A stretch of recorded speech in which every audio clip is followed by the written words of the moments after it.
When I went there, I didn't know that I'm going to such a place where there's no light, no gas, no water.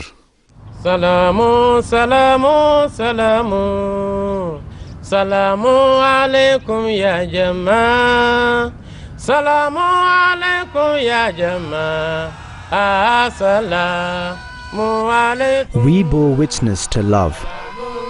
Love that transcends color and borders from the blessed people of Ghana for Hazrat Khalifatul Masih. They returned the love and care this humble servant gave to them for 8 years, until the entire nation reached out to him and embraced him as her own. When I was here, I did not think of abandoning this country. I considered myself to be a Ghanaian. Join us on this unforgettable journey in this two-part series as we tread the footsteps of humility and humanity, exemplified by Huzur as a young devotee. A very unassuming, gentle and humble human being. Witness the example of dedication. That man was good. If not because of him, like this school would not come to stay. Witness the example of love. That's my best friend. He was teaching you English. Witness the example of brotherhood. President today, Huzur, could lay his head with us. It's an example of humility, it's an example of obedience, it's an example of commitment, it's an example of recognizing a human being for his worth. Salamu alaikum ya jama, assalamu alaikum.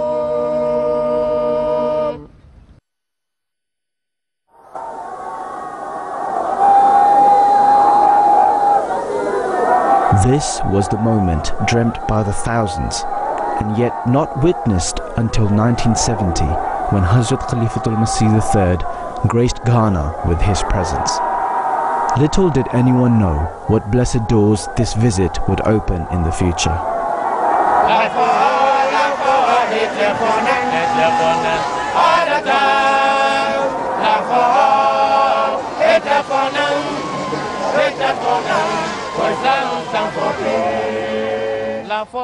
Love for all and hatred for none is what Huzur had preached, and on his return from Ghana, he put it into practice like never before by launching the Nusrat Jahan scheme. Under the scheme, schools and hospitals were started around Ghana and then eventually all over Africa. When I decided to sacrifice my life for Waqf Zindagi, Tariq-e-Deed office was, I think, they didn't need me because they thought that we don't want somebody who is qualified in this particular subject. I wrote directly to Khalifatul Masih Salis, and he marked that letter to Tariq-e-Deed. So Tariq-e-Deed replied back to Khalifatul Masih Salis that we don't need this boy at present. As soon as Khalifatul Masih Salis received this letter, he said, "You don't need him, but I need him." Then he asked me to go through Nusrat Jahan to Africa, Ghana. He embraced me, and that was the first ever experience I had by embracing any of the Khalifas. So anyway, then I went to Ghana. The very important thing he asked me, that remember that you are going to Ghana as Waqf Zindagi teacher. And also remember that you belong to the family of Prophet Musa al-Islam. And people there will always keep their eyes on you. So always remember Allah and don't do any act which is against the teachings of Islam and Ahmadiyya. Sahibzada Hazrat Mirza Masroor Ahmad dedicated his life, and through the scheme was posted to a very remote and unknown part of northern Ghana as headmaster for the secondary school Jamaat had started in the small town of Salaga.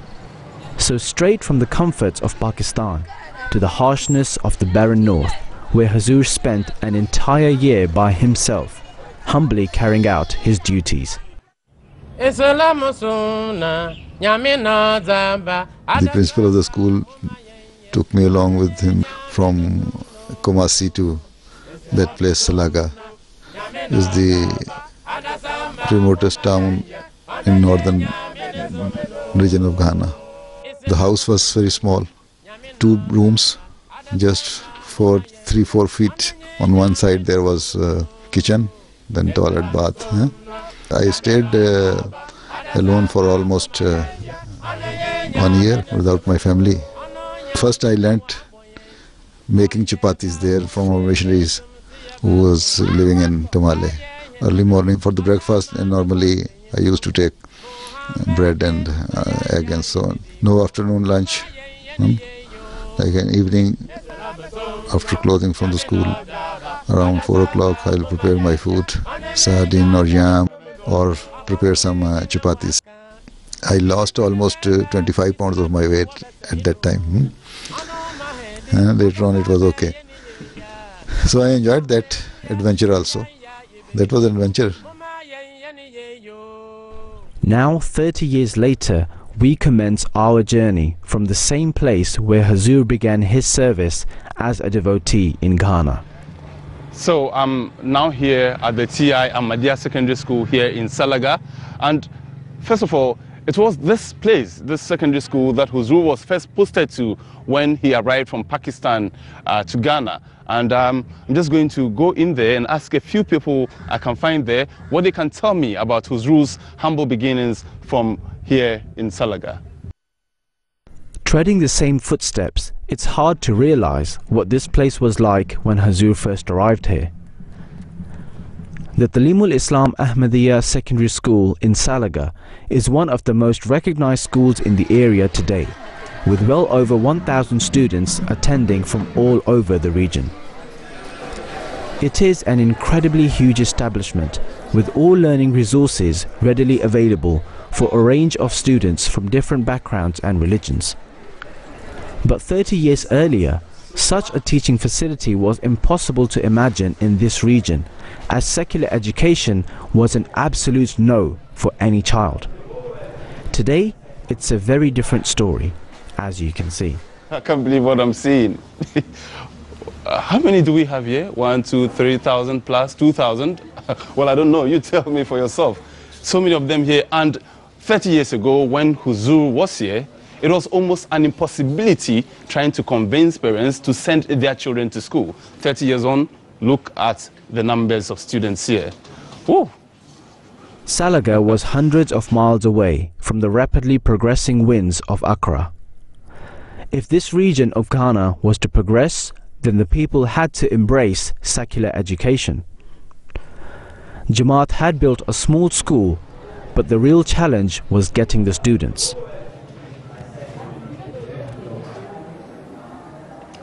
At the time Huzur came here, secular education was considered a taboo, a grievous sin. When the Jamaat established the school, the classrooms were pretty much empty. If you talk of Salaga in those days, Salaga was a place where first people were not interested in education. And so if they are not interested in education, they are not going to promote education. So somebody going there is not going to be encouraged. It is as simple as that. Now, to talk of Salaga TI Ahmadiyya Senior High School, you're talking of a secondary school in the most deprived area of Ghana, where there are no facilities whatsoever for any living. Water is a problem, electricity is a problem, where even to lay your head is a problem. But he endured. Wonderful thing about him is he never complained. Never, ever. For all the 8 years that he lived there, did we see anything of the kind. But I can tell you that it was not easy to live in Salaga. It was during this time the Jamaat, with the efforts of the then chief of the area, the Kimbewura, had to go around to convince people to send their children to school for secular education. It was during this time that Huzur came into the picture, and it took a lot of resolve, dedication, and resilience from Huzur to be able to add to the numbers of children who came to school. He had to help in building the amenities, the infrastructure, and provide accommodation for some of the students. And almost all of them had free education and their meals heavily subsidized for them. Mr. Dimbiye is the current headmaster of the school, and he can give us an insight into the role Huzur played in the development of this school. Wa alaikum salam wa rahmatullahi ta'ala wa barakatuh. I'm all right. I'm also fine. And how's the school? Very fine. Alhamdulillah. We would like to take a look around. We can go. Mr. Dimbiye takes us to the original block, which was refurbished by Huzur. At the time, this was the only building. This is Old Amas, the first structure built on this site, 1976, that has 4 classrooms. So current Huzur may have taught in this structure because he was here when? 1977.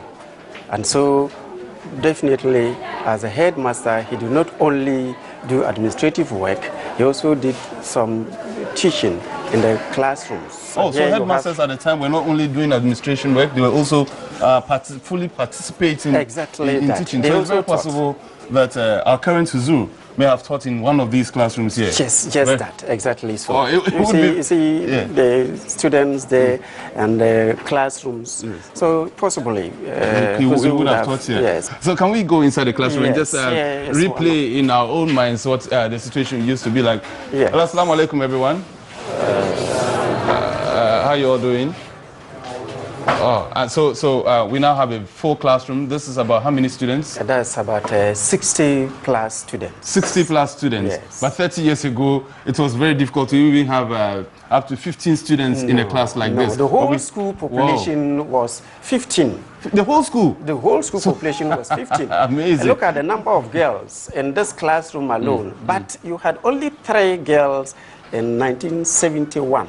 Wow. The whole school population was 15, 12 boys and 3 girls. Wow. All the struggle they had to go through, the founding fathers of this school, including Huzur. Yes. What has it achieved? Has it impacted on the society, the community around? It's beneficial. It's terribly rewarding. That you look at the population, the accessibility of it. The district director of education acknowledged that this school is one of the schools that admits the chunk of the junior high school graduates in the whole district. Tell me about it. Students and parents come to beg for admissions. At times we switch off our mobile phones. At times we run away. At times we put on the notice admissions closed, and people still come to seek admission. From a very humble beginning and difficulties, a lot of sacrifices put in the school, it has paid off. We have a current student population of 1,200, made up of all shades of students, talking about religions and all around the country make up this population. The infrastructural status of the school is quite commendable. We have 25 classrooms, 2 giant dormitories for boys and girls, and there are still some being constructed. Then we also have a library facility, we have a science lab, we have other facilities in the school. Then if you want to look at generally the programs that we run in the school, the school started with 2 programs, business and general arts. Today, we have 5 programs, business, general arts, science, agric, and home economics. These are the 5 programs run in the school, and highly competitive.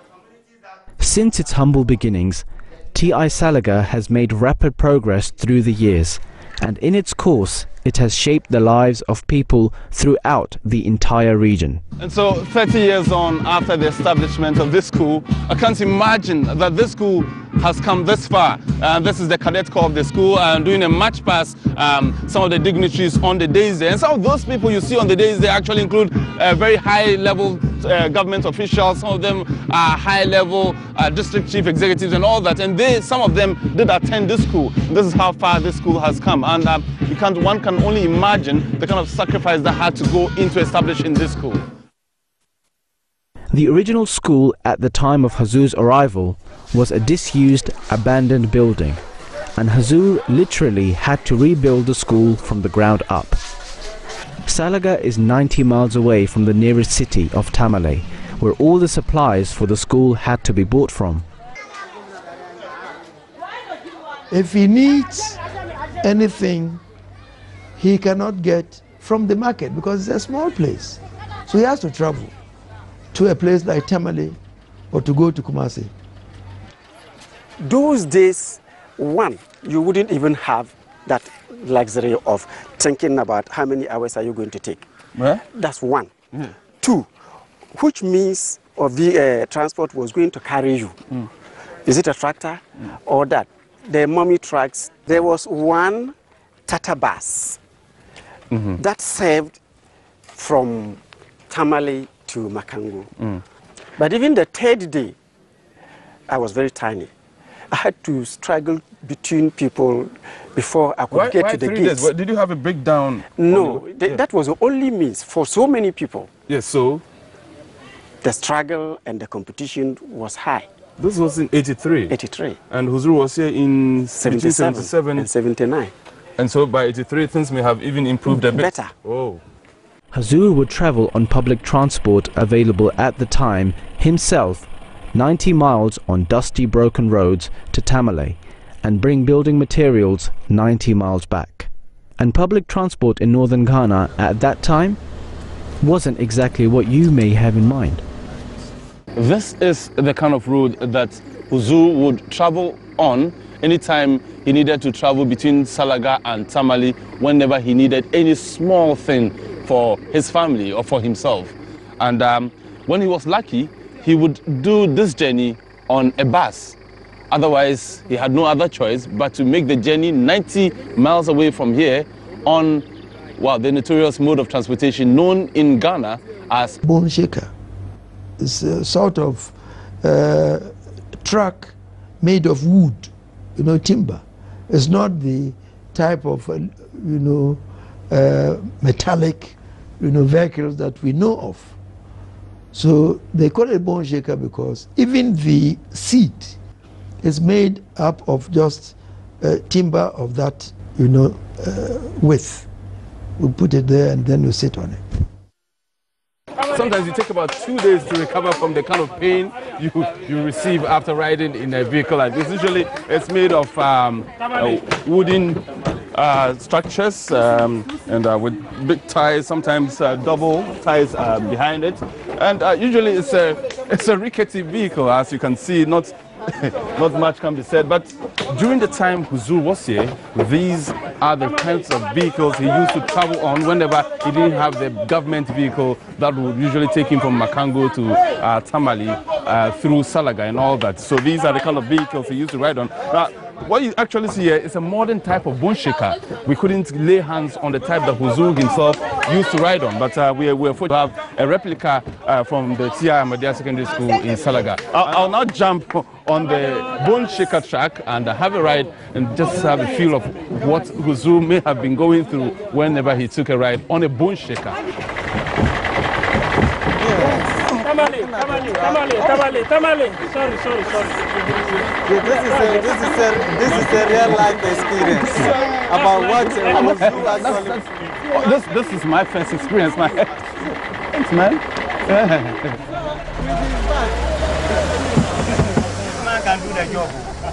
This is only the beginning for Abdul, but he is about to find out what bone shaker really means. So I am riding in a modern day bone shaker. This is not the exact type you would find 30 years ago. Can you tell me your experiences in riding in bone shakers? Actually, riding in bone shaker is a hell. If you look at it, at the end of the day, when you get to your destination, you can't best tell whether it's your joints, your waist, your pain, your eyes. You can't even tell exactly which part of your body that is disturbing you. Yeah, what are some of the challenges in riding on a bone shaker? Have you ever been in an accident or something? Oh, for the bone shaker, accident in bone shaker, most of the times a lot of people die, just like fowls. Because when the vehicle is landing, there's nothing to protect you. And how often do bone shakers break down in terms of the engine, maybe brake failures and all? Oh, particularly this part of the country, most of our bone shakers don't even have brakes. So they use the GS to control. They don't have what? They don't have brakes. So how do they stop? So when he's going, the driver use the GS. If he's accelerating so much, you push it to the first. In other so that you see that the vehicle will be shaking, ejecting here and there. Then sometimes the driver mate will jump down, push the track, a chalk, then the vehicle will run over it and will pick it and push it for the second time before the vehicle is able to slow down. I can't believe this. With his bag. This man can do the job. Look at him there. So in a situation where the driver has to make an emergency stop, what happens? That is why we have a lot of accidents in the system, because it cannot stop when in terms of emergency stops. So what this means and what it tells me is that Huzur was so humble that anytime he could not get a ride on a government bus, he would join one of these trucks. And I just told you that this truck is more comfortable than what was used 30 years ago. This is what we meant when we said the public transport which Huzur used to take for 90 miles and back. Oh, what a ride, man! What a ride! I can't believe this. One of the lovely rides in town. To me, that was too much. I know, and when I even ride in this bone shaker, I could assume the real bone shaker Huzur used, how I feel. From Salaga, there was a big city called Tamale. We used to go there for building material, because at that time we were building some school block, even for your commodities like groceries and all things, sort of things. There was no proper means of transport. There was only one government transport bus. We used to come from Tamale in the morning time and one in the evening time. Nobody knows at what time it will get broken down and you are stranded on the way. Once I and our missionary Hazrat were traveling to Tamale. You would not find any place even to stand there. So what we used to do is take the bus when it reaches to Salaga and go to the end of the road 17 miles further, and there you could easily get some seat. So we used to do 34 miles extra travel for getting a seat. One day bus got broken down there. It was evening time. I was going to purchase some building material for our building. We were contractor there, we were builder there, we were everybody. I was everything there. I was having some big amount in my briefcase. Night was fast approaching and I was afraid that, as for me it doesn't matter, but this money somebody can snatch the bag and then take it away. Anyway, 8, 9, 10, so later on they announced that now they have sent the message to Tamale. The bus will soon come, and that soon was after 8 hours. So we spent the whole night there. I found some bench there. I sat on it and held my briefcase very firmly. And I asked Maulvi Sahib that I think half night you sleep and half night I sleep. The next morning around 4 o'clock in the morning the bus came and we climbed on it and reached Tamale. And that was also a good adventure. Islam has been brought by Allah. Let them merge it. It is the way to Allah.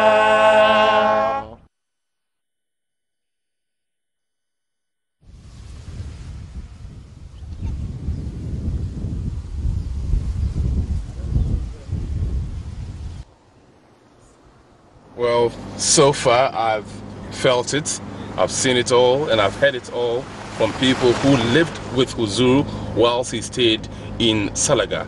Now, these people tell me that while Huzur lived with them, he exhibited so much resilience, resolve, commitment, and the fear of God to the extent that it reflected in whatever he did.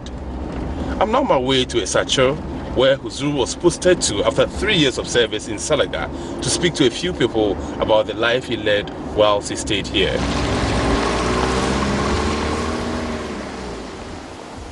After 3 years of service in Salaga, Huzur was posted to another small and unknown town of Esachur. Esachur lies at a distance of just over a mile from another small town, Ikrafu, which holds immense importance for Jamaat, as this was the birthplace of Ahmadiyya in Ghana. Esachur was no Salaga.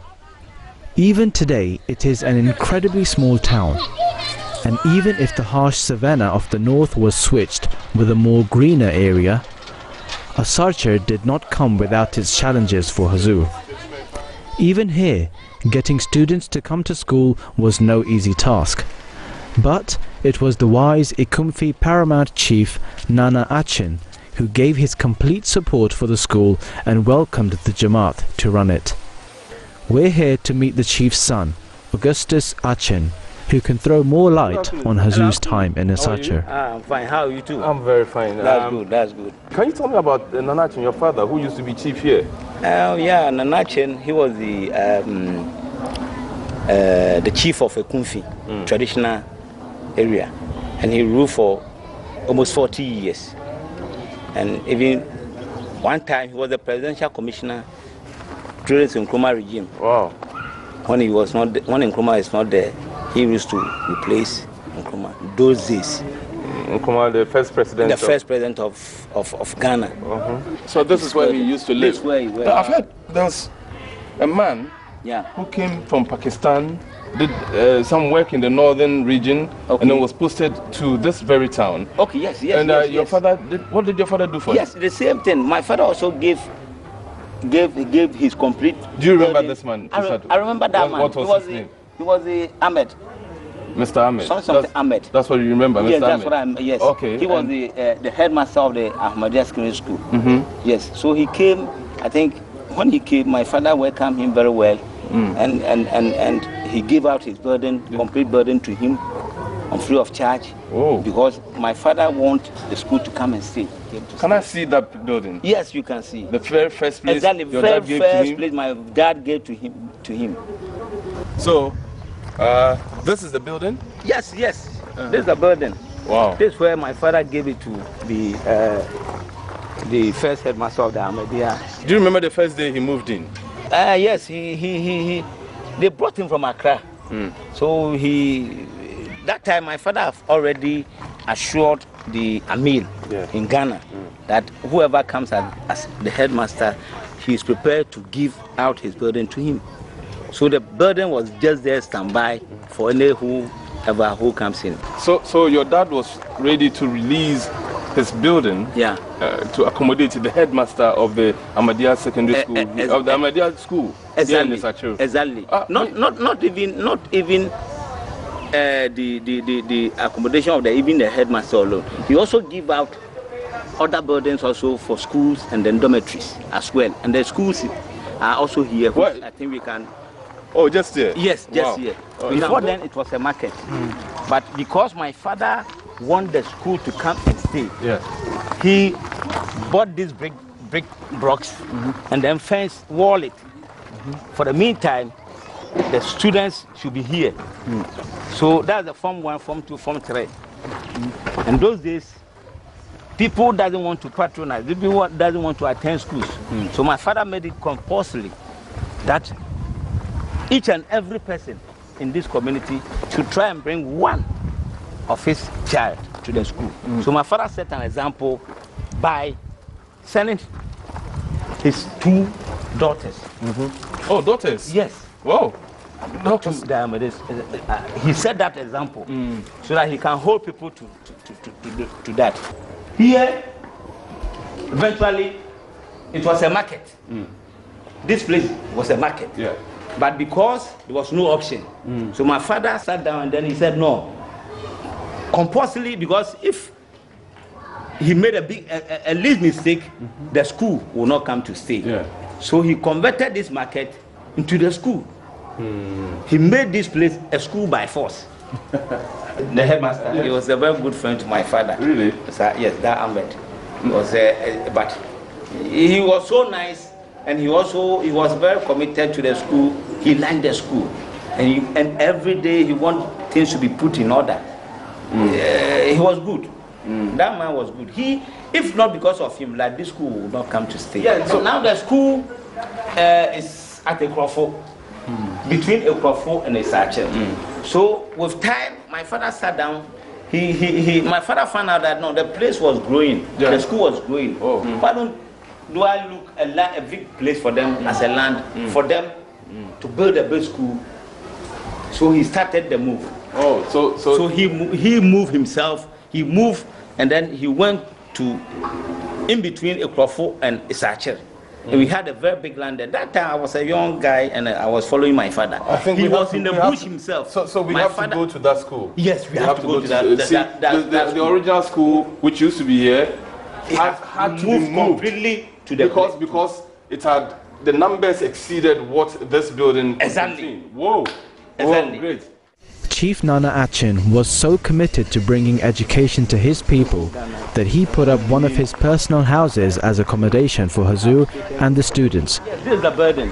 This is where Mr. Ahmed was staying.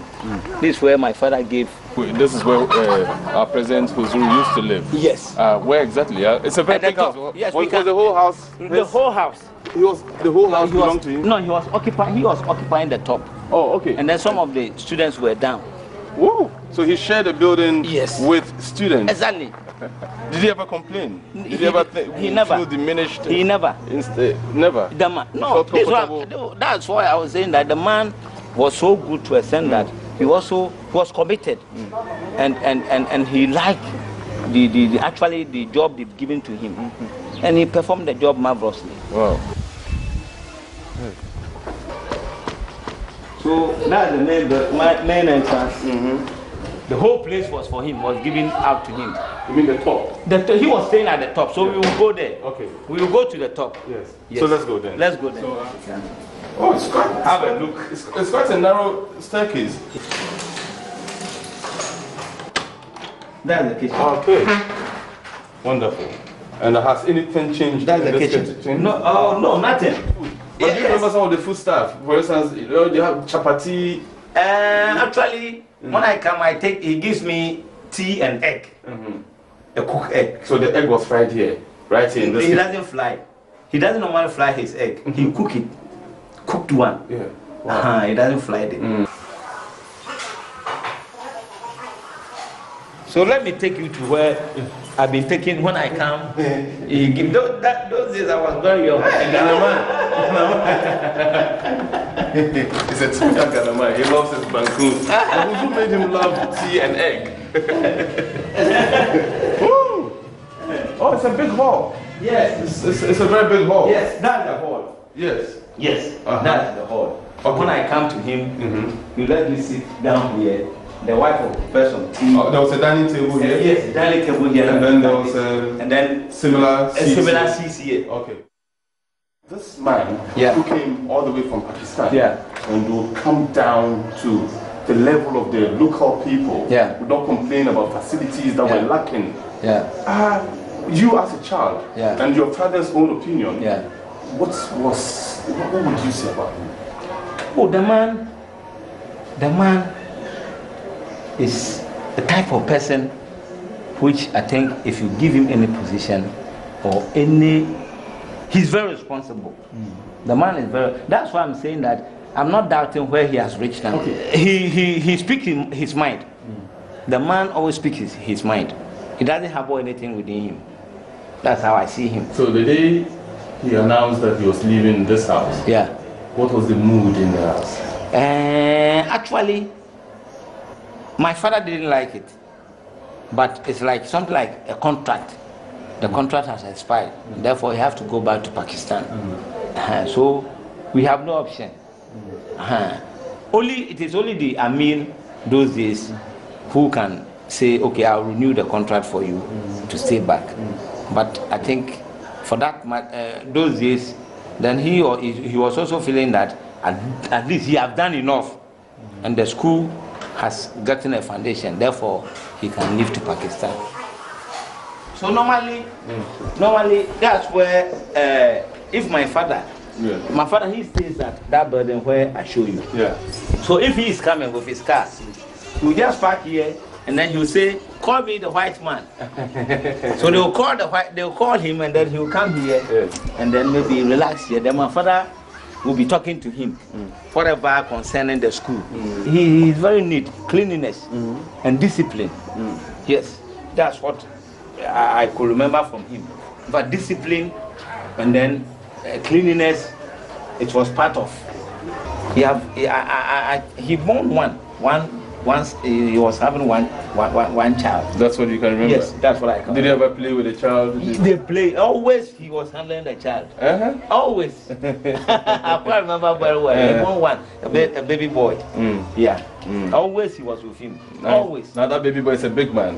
Well, I don't know. He's like you. I see. Tell me about water supply. Water, when he was here. It's true. The water supply was a very big problem. You have to go to the riverside to take some water. In terms of bathing, and even those days there was no this pure water. Now it may seem a little more comfortable compared to Salaga, but living here again was not very simple. The water supply was very erratic, which meant water for Huzur's use had to be obtained from a nearby stream most of the times. So at the time Huzur lived here in the Isachur, water supply was very erratic. It was very, very inconsistent. I am here with Mr. Abdurrahman Ensil here at the river, and he used to help Huzur when he stayed here at the Isachur. What used to happen? Can you describe to me what used to happen here? Well, Isachur, we have pipe-borne water as such. So usually, I do send water home for his activities over there. He's a man of himself. He loves everybody. This is not your ideal running water, the ideal kind of water you'd want to use even for flushing your toilet, because it's not as clean as pipe-borne water would be, or as clean as even the water we use in our toilets these days. But this is the sort of water Huzur would use for other activities in his home when he lived here in Isachur. Oh, hold on. Whoa, save him. I can't have it. Okay. Hang on. Okay. I think I'm okay. It's okay. It's okay now. Okay. Woo! Woo! No, I can't. No, I can't. Let him help you. Okay. Let him. Then take the smaller one. Okay. This is almost like it's as heavy as a 50 kilogram cement bag. Yes, of course. Yes, but this road is not fine. So let's take this road. Be careful unless you fall down. Yeah. If I fall, no problem. You're a strong man. But if you fall, there will be a problem. So With the blessings of Allah and the continued efforts of Huzur and Chief Nana Achin, the school at Isachur grew so much that Chief Nana Achin decided to donate 60 acres of his land at Ikrafu to construct a much larger school which was to accommodate hundreds of students. This school was built by Huzur from the ground up, and the change in location meant that Jamaat decided there should be permanent residence for the headmaster on site. We're going to the headmaster's bungalow on site at T.I. Akumfi Senior High School to meet a very old acquaintance of Huzur. Good morning. Good morning, sir. My name is Abdul. Hi, Mumen. What's your name? Your full name? George Ankuma. George Ankuma? Yeah. You used to work in this house? Yes. Who were you working for when you used to work in this house? The headmaster Masroor Ahmad. 1982-83. Aha ya bia onya hoho a oyewo tena. Na aha so ye bia ne dano table osisi. Ne fani. Aha no oyen bia ne dan. So this is where Huzur used to stay and live, and this was his bedroom, in a nutshell. Na me pepa Asana, you may be baby, I'm a son. Also, you are a family by Mepipa. No Kunsu, Nadina, now my head table, neither beer or butter me in Libya. My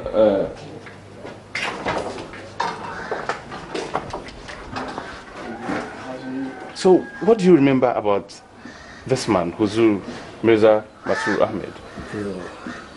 Mekai pa Mazu headmaster abibia obehia bia okache de odukan yebra na yebo nyin ye mfa nyame mfa enye ye bibia so ne se kwetu nyankopon a obran onko kan na otu ya fuso da yenye abotar ado farm botar se wabotar wo adwuma ma betum da abo ubrafa ndi onam dam afutu no de man mitumi idiru ma okwari na chirin minya mfaso odu ma mitumi tena adwuma mu ha kopimra medical pension oye adoye utum ohwo chiriwa ekache na otumi boawo ska afam. So, what was his relationship with you as a person like? Because obviously he was the master, he was the headmaster of the school, and you were just a mere servant. Did he ever make you feel like you were just a mere servant? No, naturally. Me too. Nancy Shabiara or the Mamma Biara, and the old to quite cry or 2 million meko, bear 3 days crowd of mission a crampa or 2 million meko, Sunday or Jimmy na meso mijinidi. Na the mofra beno or a mofra munu never forecast na fella.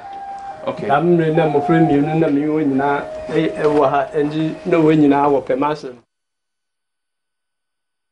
The blessings of the divinely inspired Nusrat Jahan scheme on Ghana have been far-reaching and wide. Through the prayers and constant guidance of Khilafat, the people of Ghana have been on the receiving end of high-quality education, especially in the remotest parts of the country, where the future leaders of tomorrow are being groomed by the dedicated teachers and devotees such as Huzur. And we really did not have to look far for evidence. Miss Fausteen is an ex-student of Huzur and is currently the assistant headmistress for one of the biggest schools in the region. How are you doing? Fine, thank you. You were an old school student here? How long ago was this? I was here in 1983 on this very compound. But the school did not start from this compound? No, the school started from the sanctuary, the market center there. Were you there as well? Yes. And that was in 1980. So at the time that you were a student on the other campus, yes, and then moving here, can you remember some of the headmasters along the way? Yes, I quite remember Mirza Masroor Ahmad. Yes, he was the headmaster who brought us here. Okay. So initially, he allowed us to be coming here to plant the trees you see alongside the road and the campus. Oh, can you point to one of the trees if you can remember? This is some, yes. This one Beginning from the gate, all trees. Wow. And he was involved. So the trees on the campus, he was part of it that we planted. Wow. Yes, to give shade to the school because the school was bare. And he did that before he moved us to the school here. So when you moved here, what was the infrastructure like? Did we have all these buildings here? No, we moved here with this block. So when you moved here, we didn't have all these buildings, just this block. Tell me more. There were 5 classrooms, so we shared 5 classrooms. And that room was Mirza Ahmad's office. Oh, the first one there. Wow, I'd like to have a look. There were classrooms for us. Yeah. And I came to Form 3 here. So this is one of the very early classrooms. Good morning. Good morning. How are you all doing? Same classroom. It's only the whiteboard that has been changed. Yes, it was a blackboard. So what do you remember about some of your teachers? Whenever they came to the classroom, what would they usually do? Do you remember those days, 30 years back? Yes, 30 years back. I remember some of them. A teacher we used to call Monsieur, who teaches French. Yes. He was short and he easily got annoyed. So the least thing, he would get annoyed and walk out from the classroom. But at a point in time, he will come and settle us down and we'll continue. All right. Yes.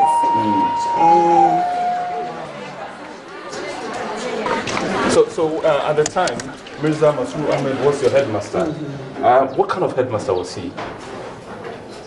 Was he the strict type, the one who would insist that the things be done the right way? Was he the soft type, one who would just allow you to do anything you wanted to do at all?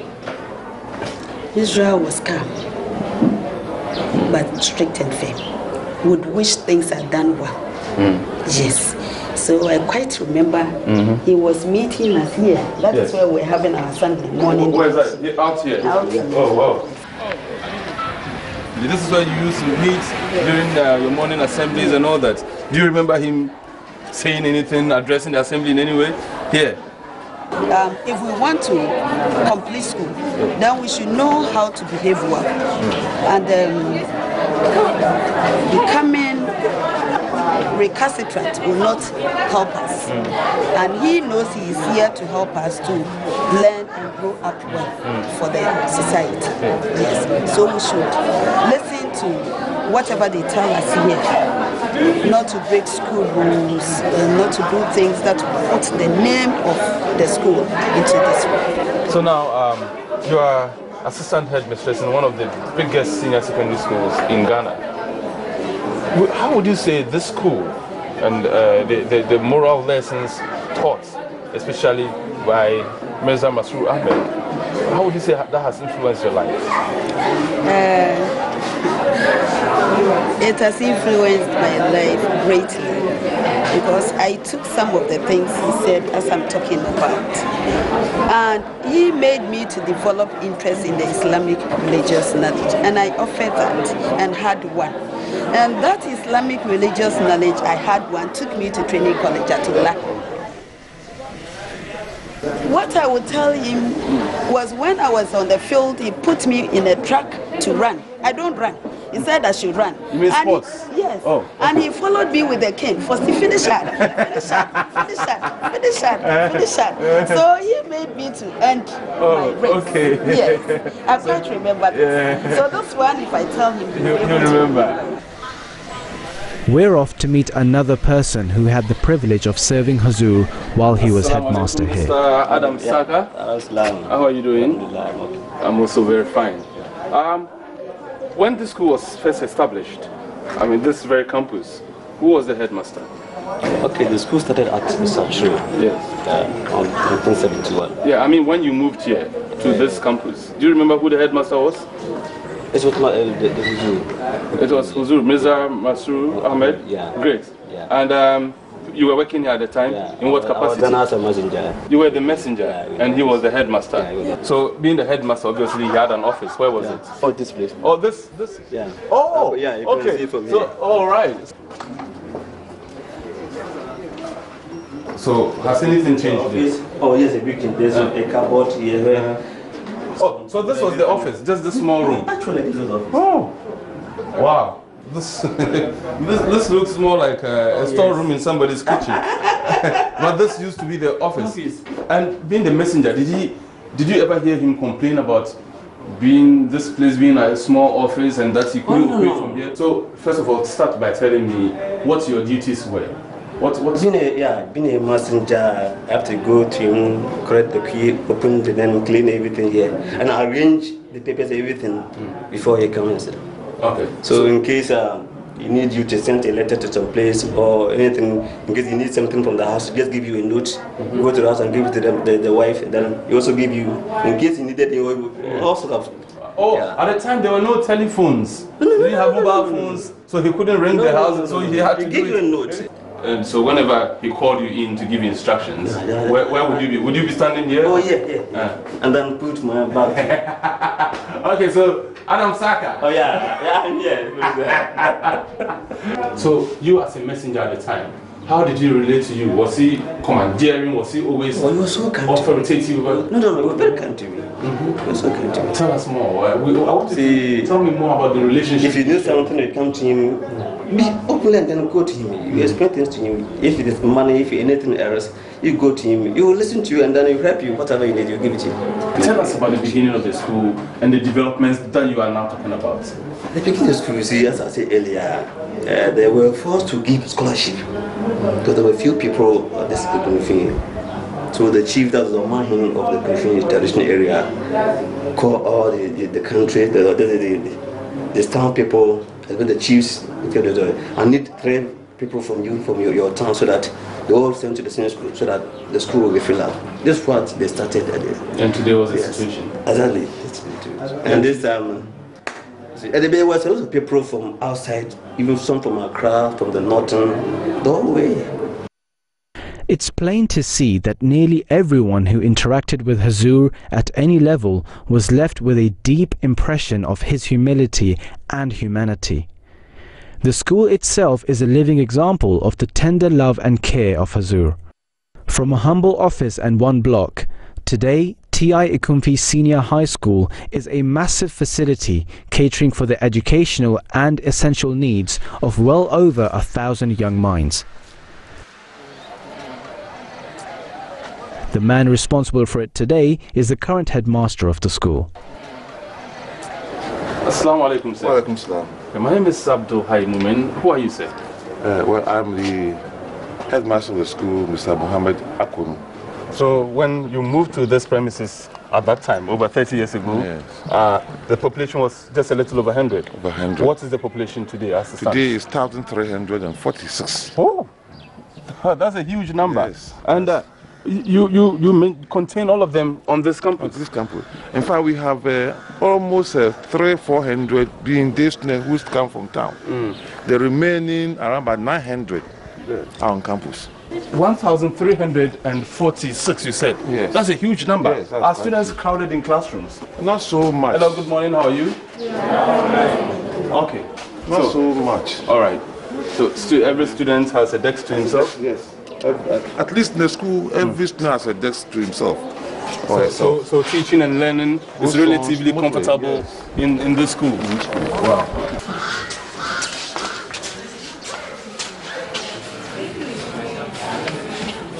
Can you tell us some of the courses you ran in the school? Basically, we ran the general art course, we have a general science course, we have a business course, we have a technical course, and we have a vocational course. Assalamu alaikum. Wa alaikum salam. Ekunfi Amas. God-fearing and honesty. Excellent Amas. Discipline and hard work. E. Amas. Long live School of Khalifatul. Thank you. That's wonderful. Ekunfi Amas. All right. So did you attend the school yourself? No. Oh, you didn't? No. Oh, wow. I'm a product of Masih. Okay, but then I'm sure this school has produced some excellent people for the outer world out there. Yes. Can we name a few of these people? Well, one whose name comes to mind easily is the Honorable A.T. Hammond, who was a pastor of the school. Yes. Currently, in fact, formerly he was the Deputy Interior Minister. Then later on became the Energy Minister. The Deputy Energy Minister. Deputy Energy Minister of the country.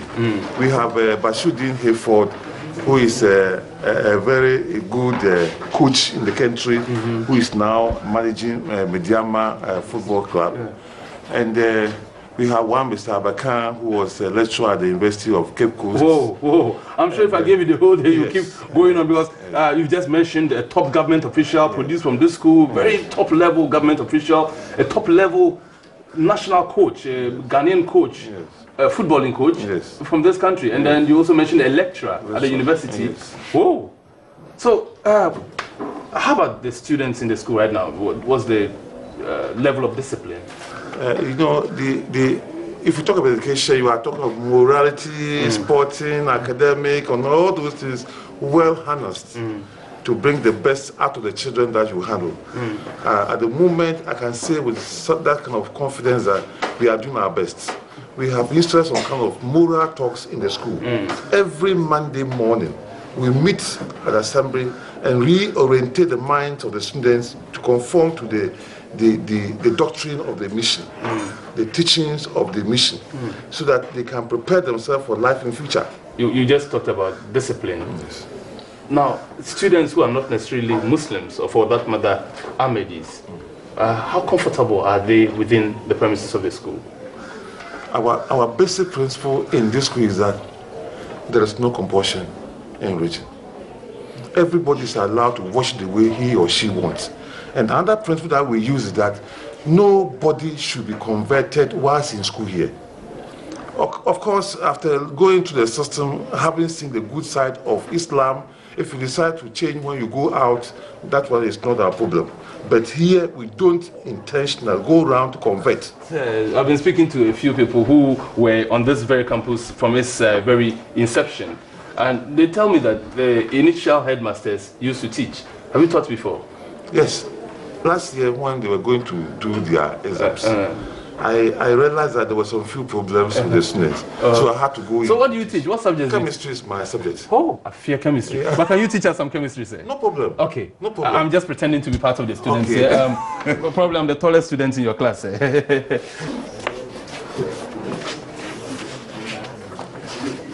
Now, because you are all in the first year, and therefore moving, you are in the second year? Yes. Okay. I want to test your knowledge about how the atom is like. You know, in everything, the base is very important. And the base of life is what we refer to as atom. We've had enough here because, you know, I am used to similes and metaphors, but not atoms and smallest indivisible articles and all that. Thank you very much, class. We appreciate your time.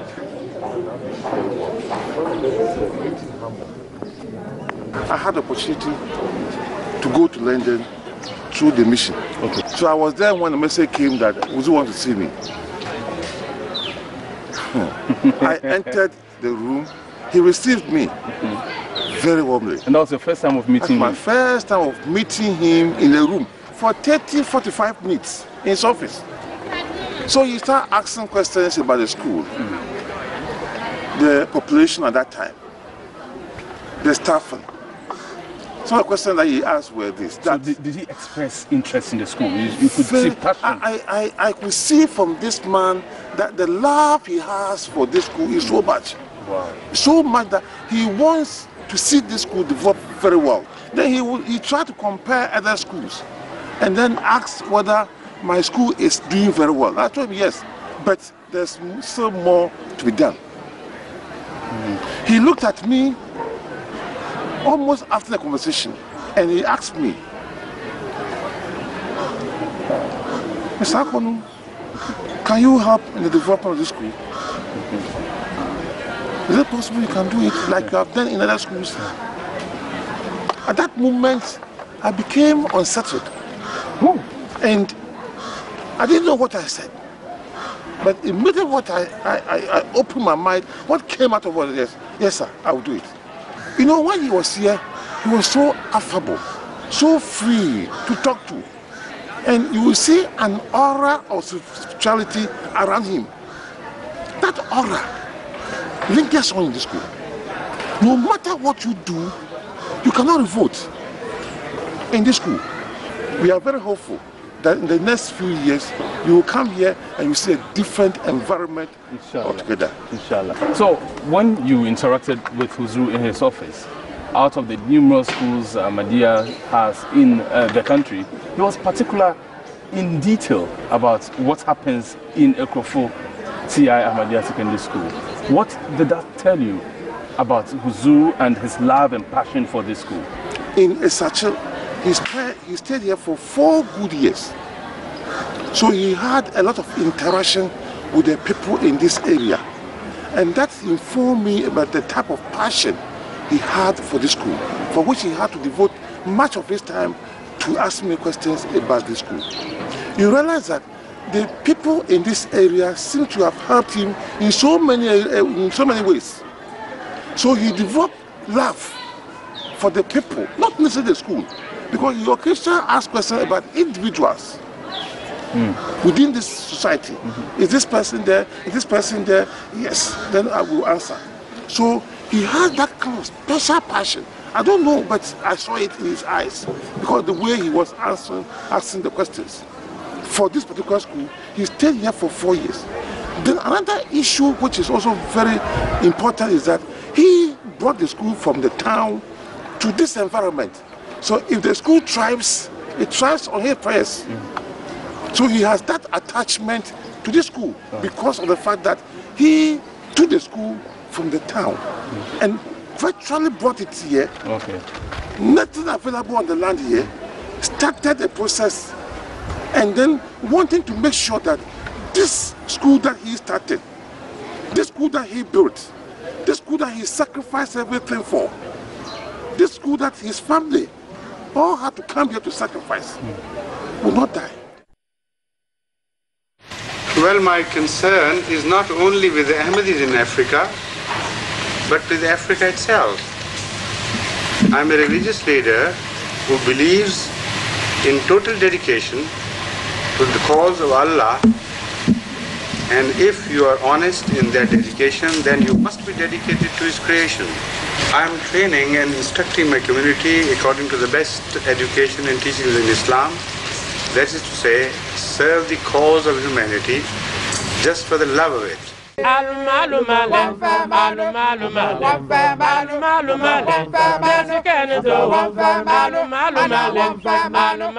The concern and compassion that the Khulafa hold for humanity is unparalleled.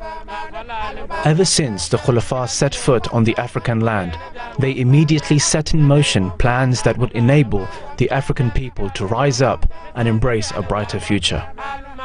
By the early 80s, the Nusrat Jahan scheme was bearing fruit all over Africa. It was time to take another leap. It just so happened that by Allah's design, the world came to witness another miracle, and this time through the hands of Sahibzada Hazrat Mirza Masroor Ahmad.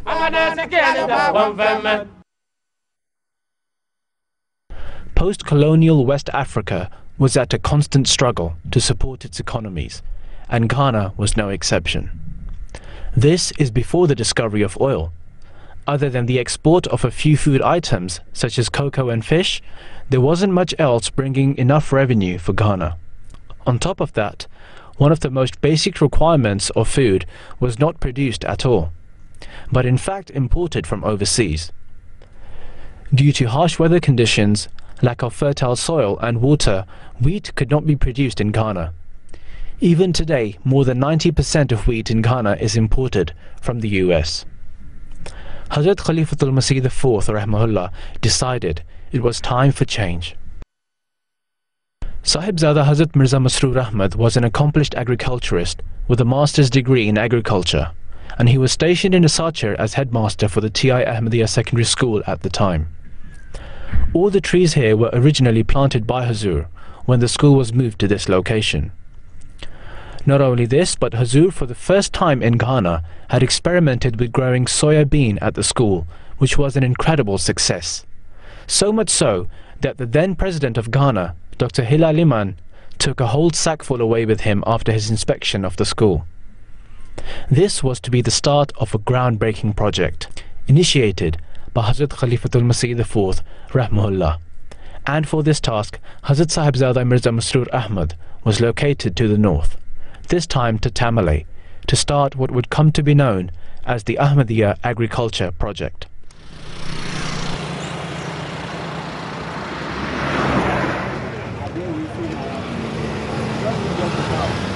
Welcome to Tamale, capital of the northern region of Ghana. The Ahmadiyya Agriculture Project required the right balance of cool weather, fertile soil, and easy access to water. The committee set up by Hazrat Khalifatul Masih IV Rahmahullah for the project, which included Huzur, was tasked with experimenting with growing wheat, corn, okra, and other vegetables. Areas around Tamale next to the rivers during the relatively cooler Harmattan season were the best place for the experiment. This wasn't the first time this was being done.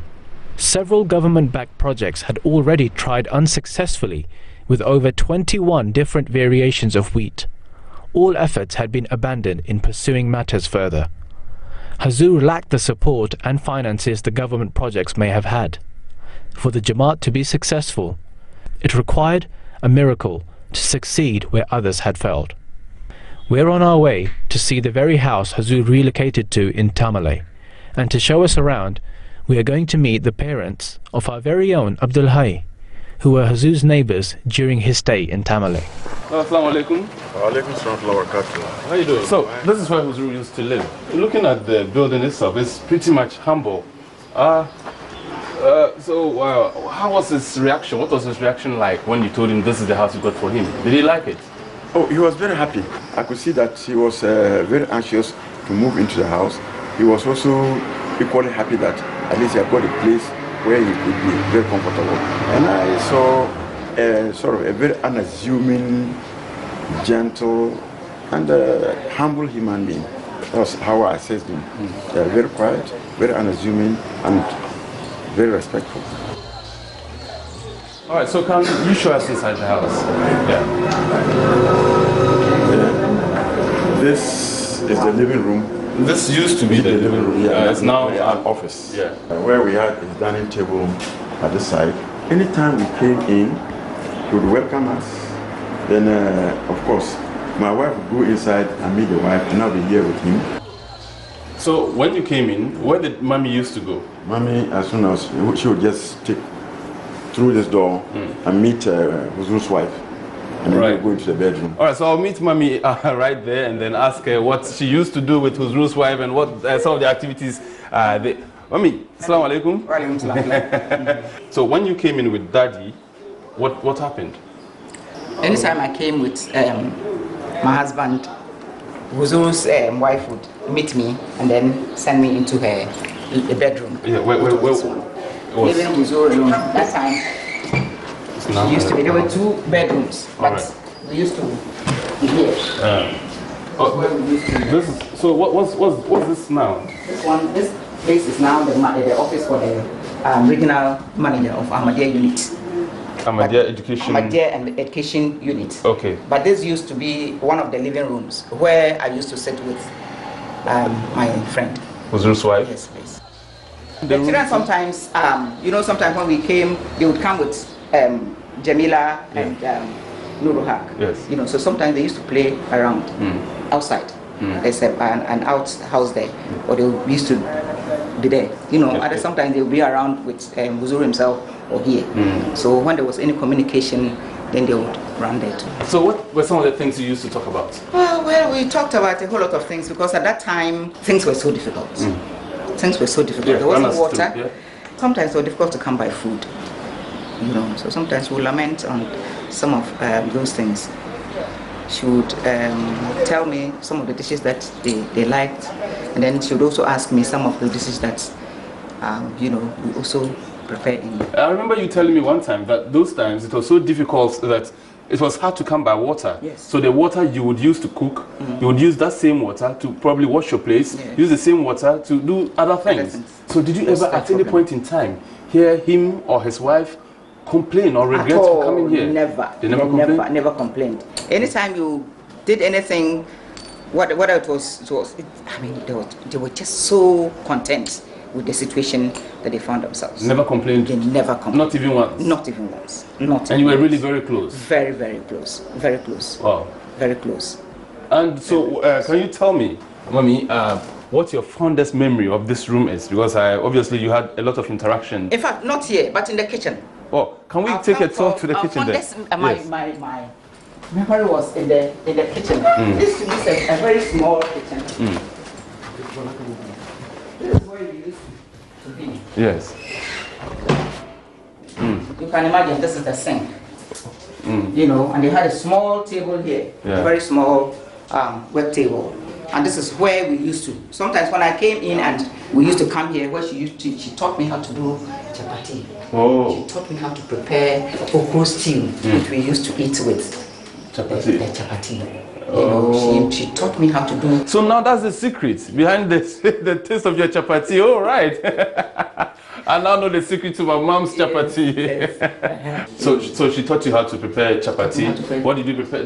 Teach her how to jollof rice. Jollof rice. Yes. I'm sure she will still remember jollof rice.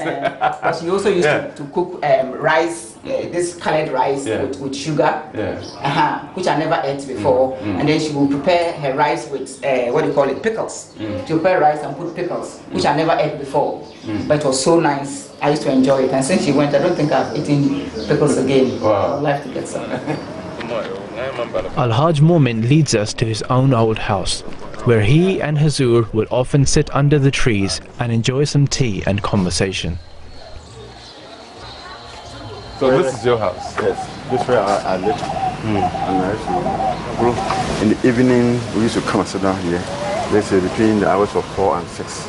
So we used to be here. Occasionally we went inside, depending on the weather conditions. So you used to sit under this mango tree? Yes. Was it as big as this? No, it was huge. Smaller. It was much smaller than this. We're about 20 years ago. So can you tell us, what sort of conversation did you used to have? And what did the sort of things you used to talk about tell you about the personality of this man? We talked about so many things, as I've said. In fact, from Alpha to Omega, we talked about religion, of course, as Ahmadis. We talked even politics, local politics and international politics. So, having interacted with him on several occasions, what sort of impressions did he make on you? Frankly, as a very humble, honest, gentle, and God-fearing person. Yes. And then I remember there was an incident I wouldn't forget. In the month of Ramadan, it was during the drought. We had, in fact, food was very difficult to come by. On the last day of Ramadan, the moon appeared. But believe me, some people didn't know what food to cook the following day to celebrate Eid. I was a bit better, but I wasn't okay. So we were contemplating what to do with the rest that we had, because it wouldn't be sufficient. Then somebody came, I think that was his houseboy. I said, oh, he said, Master said, make I call you. But I apparently asked him that Huzur wanted to see me. So I walked across and then gave him salam. Then he told me that, oh, fortunately he was able to mobilize some rice. And was sharing among members of the Jamaat, of course, at a cost. So he said, this is your share. That's the price. This one is for Mr. Umar, the one who is now in one. This one is for Mr. Umar. I said, okay, I'll take this for him. And then there was another chap also called Isa. He was just saying, of course, he said, this one please for Isa, but Isa came for his, I didn't take it for him. So when I picked Mr. Umar's, I brought it in home. I said, man, look at him, Ahmadiyya, look at what has happened. Mr. Masroor has brought us some rice. I mean, it is so wonderful. We're all excited about the rice. So I quickly myself sent Mr. Umar's on to him. I said, oh, uncle, Mr. Mumin brought some rice here. That is Mr. Masroor who sent it. I said, what? Rice? You don't mean on the rice? 11th hour? On the 11th hour. The man, when he just went to look at it, he just walked straight to me. I said, uncle, what's the matter? I said, He said, my brother, I still remember, I'm going to quote. I still remember his quote. Yeah, so they said, this is a practical manifestation of Allah by himself. So now he would go to the farm as well? Yes. How did he usually go to the farm? When he came at first, he didn't have a vehicle. But he managed to go sometimes on a tractor, sometimes he used it on a motorbike. But eventually, he had a Ford pickup, which he was using. Yes, so he used to use that one. So he was that humble? Yes. He could ride on a tractor? The tractor, on the mudguard, yes. On the mudguard of a tractor? Yes. And he was humble enough to travel all the way to Dipale on yes, on a motorbike as about, well? About 35, 40 miles away from here. Was he riding himself or someone no, somebody used to pick him. Yes. The site for the agriculture project was 40 miles away, at the village of Dipale, where Huzur would travel to, and more than often, used to spend his nights at the village.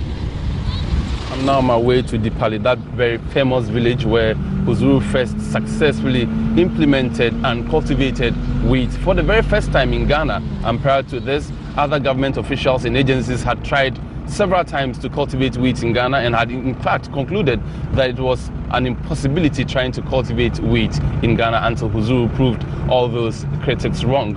And then this is the road where Huzur used to travel on. He used to travel on this very road on motorbikes and sometimes even on tractors until the Jamaat purchased for him a vehicle similar to the 4x4 I am using now. And trust me, even riding in this 4x4, you can see it's very shaky and bumpy. It's not comfortable at all. So one can imagine 30 years back, that kind of turmoil Huzur had to experience on his way to the farm at Dipale. 40 miles on a dusty, broken dirt road is no easy journey in any vehicle. But try imagine so in a tractor. Muhammad Bukhari, the project's tractor driver, is going to show us how it was done 30 years ago. Assalamu alaikum. Alaikum salam. Can I come forward to Dipale? Okay, come. All right. Okay.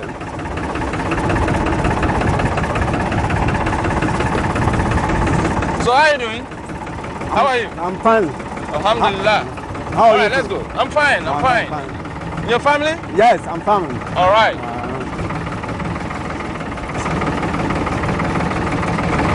Do you remember one Mr. Masroor Ahmad? Yes. That's my best friend. Your best friend? Yes. Tell me about him. Hey, Mr. Masroor, I work with him in Dipale. We do irrigation, making corn, popcorn, wheat. Hey, many things. At where? Dipale? Dipale. So you used to drive the tractor to Tractor? Dipale? Yes. Hey. Has he ever joined you on the tractor? Yes. Tell me about his journey with you on the tractor. Every day we are going 40 miles, in and out, 80 miles away. Every day. And where would he be sitting? We are sitting behind where we are sitting. Just here? Yes. I can't imagine this. This man used to sit here? Yes. On the mudguard of the tractor? Yes. The time we are start making fasting, still we have been going. Even during Ramadan, when you are fasting? Yes. You still go on the farm? Yes. And you'll be, during Ramadan, you still sit on this? In the scorching sun? Yes. That man is very, very fine, good man. He's a good man. Sometimes I will speak my English. You say, hey, your English is very, very poor. He was teaching you English? Yes. And you tell your English is poor? He said, hey, your English is very, very poor. I'm sure today, if he hears you speaking English, he'll give you a thumbs up, yeah?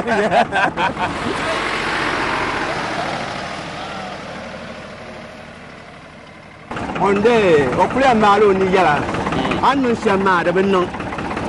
Because I want to know. Kamel no. When I take a la kamba. La ko yala. Onda de shama. What ma umuna yelmale. Nda kunya to strabunya wa moso sen tan patapolo. Gome, opran bukre de yanga. Bendirbu duntuna tunisham. We no limited. Ama uncle no carbotuba. When you marrow ni wuha. Want to know the nama. But the bird on Borsham. I become or you have been doing that don't call chipati.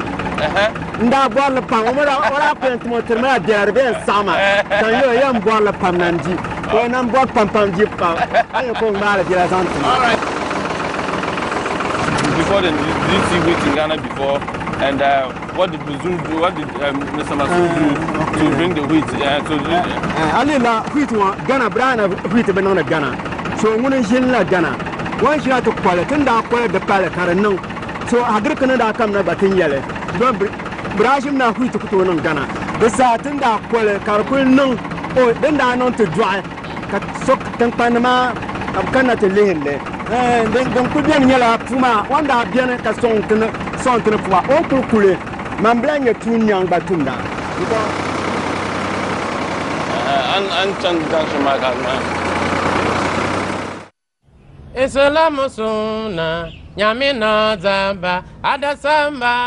When we were running a farm there were quite a number of days when I would travel by tractor to the farm, which was almost 35 miles from my residence.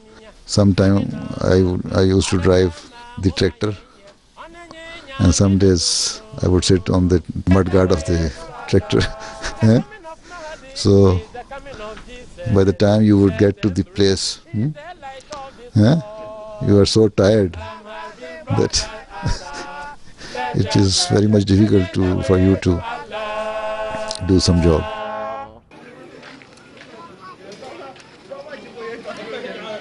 This is the village of Dipale, now a thriving community, but at the time of the project it was a tiny village with farmland close to the White Volta River. As is customary, permission is first sought from the village chief. Talking for us is Huzur's old companion in the project, Muhammad Abdullah, now chief of his tribe. The present Huzur was the farm manager of Ahmadiyya Agri Project, Northern Region, Tamale. The farm was sited in Dipale. And due to the inconvenience or the distance from Dipale to Tamale, the Agri Project decided to build a farmhouse. But as of now, we can only have a trace of it, because since we left the project, people has encroached on where they will build the farmhouse. Yeah. So where was this house? This was where the house was. We had 2 bedrooms, 2 rooms. This particular spot? This particular spot. So from here, most likely, from here up to that place. So as I'm standing here, it's possible I could be standing in a spot, in a room where Huzur used to sleep. Wow, there was a room here. Yes. Was it made of bricks? Was it similar to what's here? Or This is even looking more nicer. This is nicer. Was it similar to We've just built. We used some switch to build it. Yes. Then there's some little byproduct of rice huts. Wow. To plaster it. Wow. And the floor was anything, just to lay our heads. Wow. And Huzur was present today. Huzur could lay his head with us.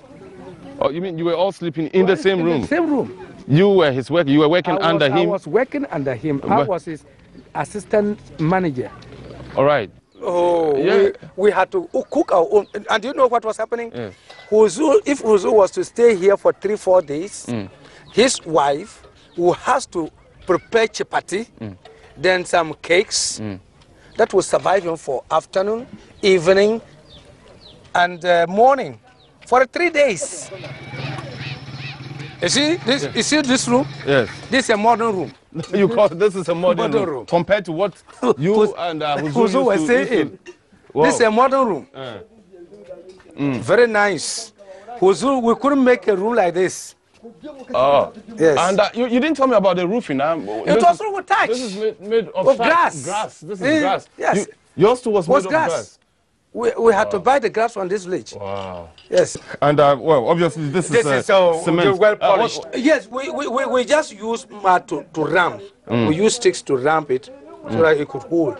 Yeah. So talk about ants. Talk about other rodents. But for that, ants, we didn't talk of them. There were no ants in the room. Wow. We have to manage with them. You had to manage. So you were literally living in the same room with ants at the time. What we had to do? Wow. And snakes, scorpions. Oh, this was the only place that was within this side, the only house. So you could imagine the type of reptiles and other things we're facing. I had a snake bite, scorpion bite in this one of our rooms for 3 days. A scorpion bite? Scorpion bite. I had the pains for 3 good days. And what kind of things were you sleeping on? I can see this. This is a modern kind of mattress, isn't it? Yes, he had this student light mattress foam. Or at times he comes with bed sheet. So he used to come with something like this, or a bare bed sheet that we just put on the floor and lie on. Lie on it. Wow. Well, I know this is more comfortable than what Huzur used to lie on. The project has no money to buy all these luxurious things. Wow. But I'll just right now I'm just going to make an attempt to have a feel of what Huzur might have felt at the time that he was here, and he would sleep on something which was what we see here was more comfortable than what he used to sleep on. I'll just try and see if I can spend 8 hours of the night on this mattress. And you used to have mosquito nets, you said? Yes, we nailed the mosquito nets in the square rectangular form for him to avoid mosquitoes. Oh, this is very much unlike my bed. I'm just wondering if I can survive this for 8 hours, you know. But Huzur has to survive with it. It's just too hard for me now. I can't. Oh, must have been a lot of sacrifice. Yeah? Of course. And for all of you. Yeah. Wow. Chief Mohammed Abdullah. So in those days, obviously, you just mentioned you used to bring, Huzur used to bring items like chapati and all that. Yes. But if you wanted to take tea, obviously you would have to boil water. How did you go? No electricity, no kettle. This makes me remember one day he was hungry at the farm. Then he asked me to boil tea for him. Eventually, we used the bowl that we used to prepare our soup. Like this one there? Like that black okay. So after preparing, Abdullah, have you put pepper in the tea? Oh, okay. Because it's been used to... We used it to prepare our soup. So there was chili, there was spice, everything in it. And you didn't wash it well? Yes. So you have to manage. Let's have a look at the pots here. Okay. So there's water. I can clearly see that there's water in there. So, but then this same pot is used for soup and is used for stew, is used for other things. And at the same time, you would use it to boil water. Boil tea. So that is it. Wow. So you could imagine the stress, the uncomfortability, the hardships, the sacrifice the present Huzur made towards the Ahmadiyya Agri project. This was a co-worker. Or do I say a companion in this village who at times helps in the farm. Wow. This was our best friend.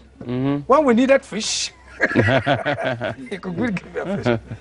But that day, this guy was a small boy. And we used to send them. So you see? Yeah. And they all knew Huzur. They all knew him. You all remember him? Yizamio. Mizamio. Kabuno, assalamu alaikum. Assalamu alaikum. All right, that is his name. All you're telling me here is that, look, when Huzur worked here, he lived with them, he worked with them, and they all know him. They still do remember him, and they remember him by the name Assalamu alaikum, because they think that he was a man of peace. And indeed, Huzur is a man of peace. Okay. So, Chief, can you tell us, first of all, how did the whole project start? The whole project started by instructions from Huzur, the former Huzur, that Ahmadiyya needed a project, a Greek project. So Ameer had to send in some delegation then to Tamale. Then they also came down here to meet the people of the village and to put down the farm proposals to them.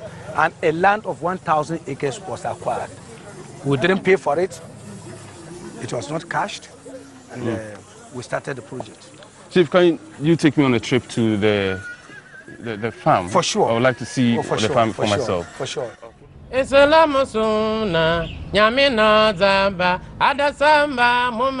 I would spend some night there. And there was no proper house, even no house. It was a small village. So we used to spend our nights with those local people. So they thatched houses, and they spread mat on the floor, and there you sleep. So I slept many nights in the bush, and whenever I would wake up in the night, I would see around, see if there is any scorpion or something, because there were so many scorpions there. snakes or scorpion around you or not.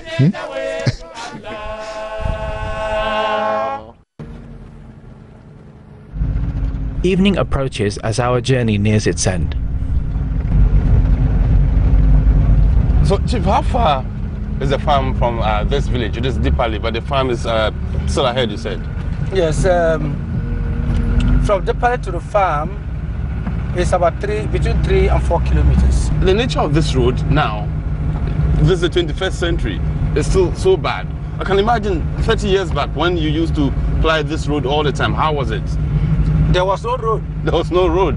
We had to use our tractor because it's a bush machine that paved the way for Huzur's at times pick up to follow. And I've just been thinking to myself, if it is this difficult now in the 21st century, I'm just wondering how it would have been 30 years or so ago when Huzur worked on these parts of the northern region. Even with the dirt roads, it would have been impossible to make our way without the village guides. Just imagine how tough it would have been 30 years ago. So when you saw him for the very first time in your life, what sort of impression did he make on you? Yeah, I was not too sure whether he could do farming. Why? Yes. Why? I was not too sure whether he could do farming. Because looking at how he was dressed, and I knew him to be the headmaster of Salaga at Ahamdiyya. So I was a teacher, a secondary school head teacher coming to be a farmer. So you doubted his ability of being a farmer. But you still went ahead to propose to work with him. Yes. There's something that might have gingered you to you see, because they said Ahmadiyya Agri Projects was going to be, it was a humanitarian project. It was not a profit-making destiny. And as an Ahmadi, it's a common pledge that we are all the time ready to serve the mission. So that also jeered me to come into the project. With the help from the locals, we have finally made it to the farm. All this land that you see was under Ahmadiyya Agri Project. Wow. This was acquired by Ahmadiyya Agri Project. How many acres is that? Well, we acquired 1,000 acres. Both for cultivation of rice, ginger, experiment of wheat growing, vegetables like okra, carrot, cassia or something like that, and so many other granates. We even did granates at the upper lands. So can you tell us, before this experimentation on wheat, had you ever seen wheat with your naked eyes, with your own eyes? No. It was on records that Ghana, no wheat can be grown in Ghana. It was on records in Ghana history that wheat cannot be grown in Ghana. But we experimented it on this land. And it was very useful. Very, very successful. Successful. Wow. 100% successful. Wow. So that. So this is where you used to work? Yes, we used to work. You see, this was a pavement for the irrigation. This was where we could slope our machines down. Right there? Yes. Can we have a look? Wow. It's still there. So yeah. Wow. So what used to happen here? You had water? That is a river. There's a river there? That's a river. Wow. So our machines were down there. Is the river still alive? Yes, let's go. And you were not scared of snakes or anything when you were working here? Because what do you have to do? Frankly speaking, I am scared of snakes. Okay, let me take the lead. This is the white volta, I believe. Yes, I believe. Yes. So, So what happened from here? Chief is okay. No, I want to show you something. You want me to still come down there? Yes, come down. Is it safe? It's safe. There's nothing. You see? We cleared the land here. Yes. Cleared the whole land there. Then our machines were there. Then we will lay pipes up. Right? All this was cleared. We'll put the pumper machine there to draw water from here onto the land. Wow. Well, we had three machines working at all the time. So you had constant water supply for the wheat project.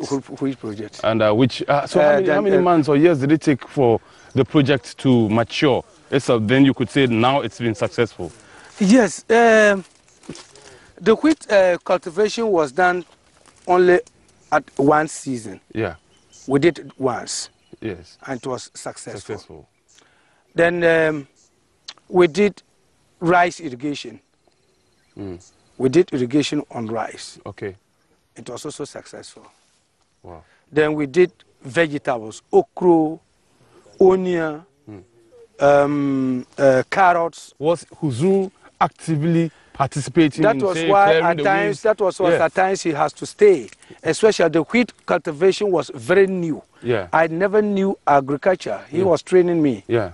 I was not an agriculturalist. Yeah. But it was through him that I decided developing interest in agriculture. Wow. So wheat was the first experiment in Ghana. So Huzur paid more attention to it because when he wanted to do that, he was told he would not be successful because wheat cannot be grown in Ghana. And he proved the skeptics wrong. Yes. Because it was all grown. Directors of agricultural institutions came and visited the farm. Wow, and they were sustain the truth of it. Do you remember any scene, for instance, here where Huzur did something here? Did he ever do something here? What I'm saying that he was in response. He had to teach us how to operate the machines. Yeah. So what did he do? He goes. We go in down there with him. Down there with him to prime the machines. He would teach us how to prime the machines. Yeah. Because if you don't prime the machine, it will not put in water. So he will go in, teach us how to prime the machines, teach us how to lay the pipes up there. He was totally involved. Tell me about your mode of dressing. How was he dressed? Farmers. He was a farmer. He was dressed like a farmer. From the very few people working for the project, Muhammad Baku also had the privilege of working closely with Huzur. There at the farm, you will never see him sitting. Always working here and there. Turning the pipes of this machine, these pumping machines, putting into the water, dipping into the water. You will tell us, oh, let us go to the riverside. Then we'll go, he himself will dip in the pipe into the water. I want the pipe to go inside the water. So we'll pull it and he himself will put it into the water. Then we'll go back and lay the pipes very well. Then we'll spark the machine. Then the thing will be working. And you will never see him at one place, moving here and there. Yes. So how long did it take you to establish all this, establish the pumping machines, clear the weeds, and before you started work? How long did it take, the preparatory stages? Well, the preparatory stages did not take us a long time because hands were all on deck. Nobody was sitting idle. Yes. And there was no rest for anybody until the machines were laid up. Huzur was a very sociable person. And he could say sorry. Yeah. The word sorry from him, from his mouth, was not anything a big deal. And he was a problem solver. You see, he could, should there be any problem, he quickly comes in to solve. Do you remember any such problems? With this type of nature of work, where all of us were new, right? Yeah. We becomes at times bored up with the work. Then he will sit us down, tell us the importance of it. Then we cope up again. To give you, to re-energize you to start working. Yes. Wow. Yeah. And so, and at any time you went wrong, he sits you down and advises you, or this is the way you ought to have done this, that, and that. He was not harsh in What words. kind of leader at the time? He was your leader on the farm. Yes. So what kind of leader would you describe him? Would you say he was the kind of leader who would sit back and instruct you, you do that, you do this? He was very active, involving. He was so involving. He was not a person who sits back and tells you do this and no. He does it for you to see. So when he's not there, you could do it. What's your most, the most memorable thing that ever happened on this farm between you and Huzur that you'd like to share with us? You see, what happens was that Huzur was a person, not that because he's Khalifa now, And sometimes I used to ask myself what type of person he was. Yes. You see, he used to, at any time there was a problem, or where we the workers were faced with problem with regard to work, he draws it near God. Wow. Yes. How did he do that? Yes, he will tell you that, oh no, they show him the water. This is part of God's signs that he exists. You must face this type of problems to show that God exists. And you used to say prayers here? Yes, we used to say prayers here, but the spot where we used to say Juma prayers, we can't get there because of waterlock. Other than that, you used to say Juma here? Juma. At any time there was, we were prompted Juma here.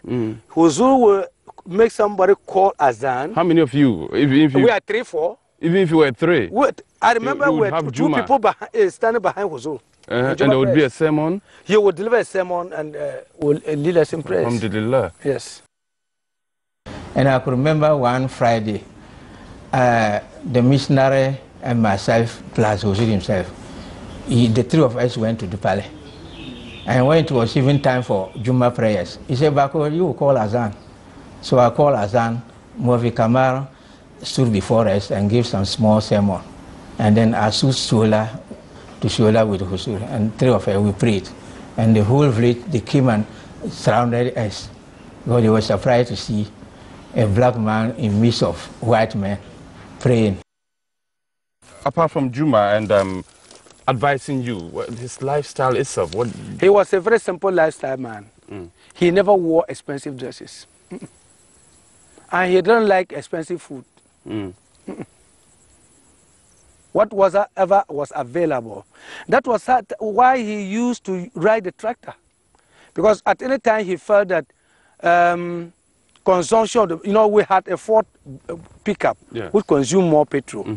So in order to safeguard mission's money or the project's money, at times we come with a tractor. And I just saw the struggle we had to go through to be here. So around that time, tell you that this one was this is a better road. It was our tractors that we used to pave road. So you can imagine, like here, a wheel here, that's all. You move. Until recently, I never knew that he had devoted his whole life to Ahmadiyya. Until quite recently. But it makes me to reflect and to now reason why he was so committed to work. He was not lazy. He was not selfish. He was ready to share ideas with you whenever you were wrong. And he was ready to listen to your advice. It was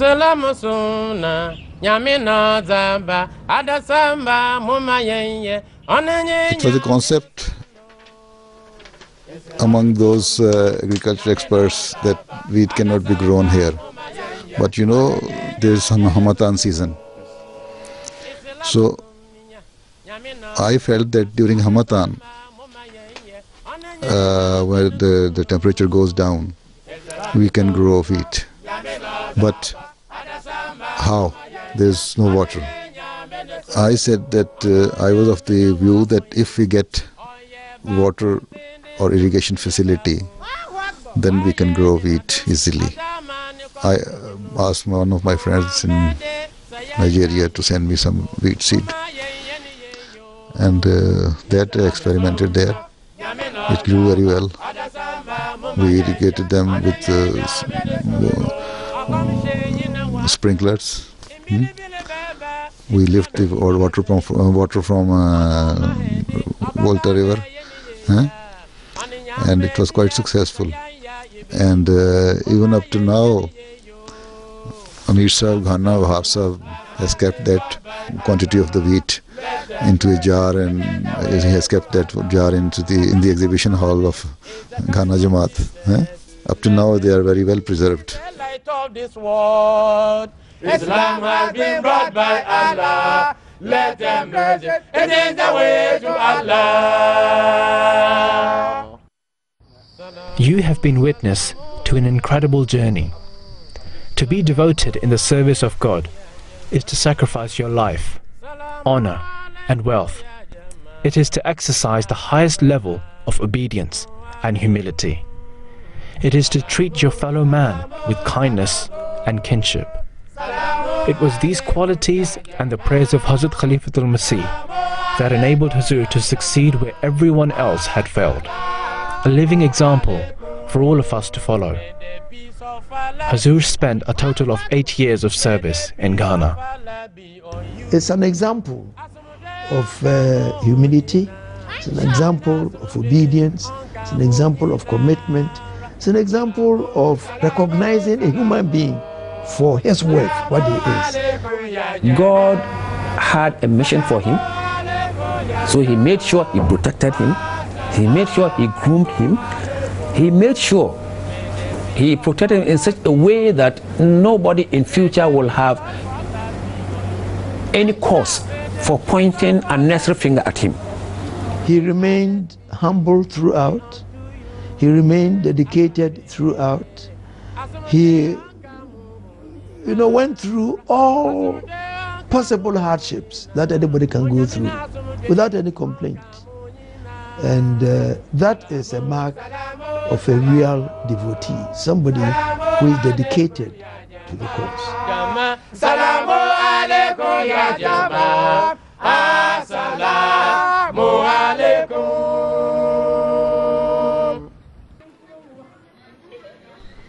The Ahmadiyya Agriculture Project was an incredible success. But the village of Tamale is not forgotten.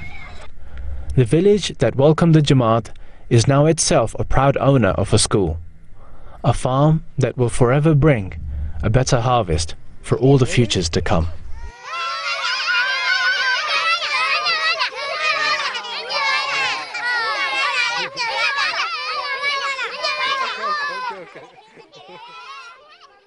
La ilaha illallah, la ilaha illallah, la ilaha illallah, Muhammadur Rasulullah, la ilaha illallah, la ilaha illallah, la ilaha illallah, Muhammadur Rasulullah, la ilaha illallah, la ilaha illallah, la ilaha illallah, Muhammadur Rasulullah, la ilaha illallah, la ilaha illallah, la ilaha illallah.